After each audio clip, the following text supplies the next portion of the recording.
A longtime Browns beat reporter Tony Grossi, ESPN Cleveland, was asked kind of connecting the dots. Did you hire Tommy Rees as the new offensive coordinator because you have an interest in Alabama quarterback Jalen Milroe, who Rees coached?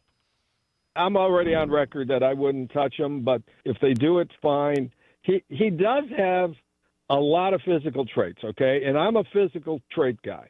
All right. I think you need physical traits to excel at the NFL level at any position. And he'll light it up at the combine. You know that. Yep. I don't think it's only coincidence that this move was made. Okay. I think someone in that building already has a liking is intrigued by Milroe, and it makes sense to make this move. And we'll see how far it goes. The question is, where would you take him? So, Sam, just your thoughts on Milroe. Again, it's really early in the process, but he has started a couple years at Alabama, so you certainly have enough. You've seen him a lot.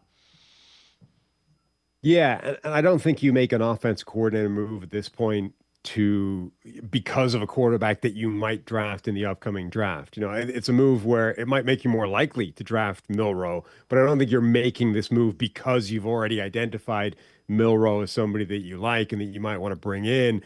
I don't think that's the cause and effect that we're dealing with here.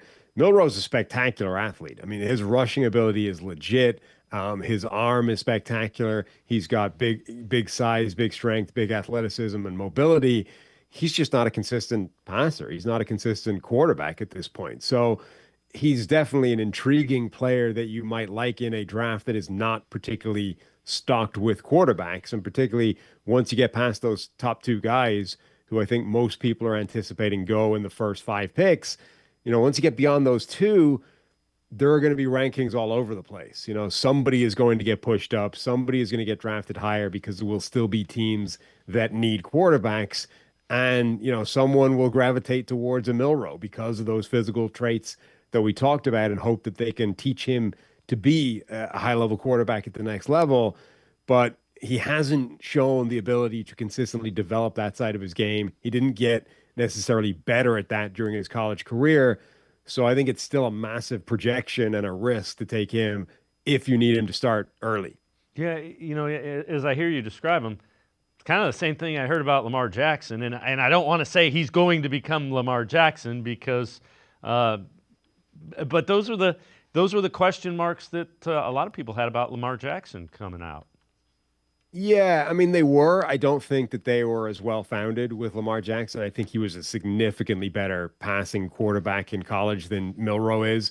The mechanics were better, the accuracy was better, the overall efficiency was better, and the way he played the game was better. He played from a pro-style type of offense at Louisville, which he never really got credit for, and also didn't run as a sort of default instinct for a guy as athletic and as special as he was. He's always been more of a designed running quarterback than he has been a guy that leans on it as scrambling as a crutch, as a way of sort of making up for deficiency in the past game. So it was definitely something that was thrown at Lamar Jackson in a similar way in some quarters, but I don't think it was nearly as valid with Lamar as it is with Milroe.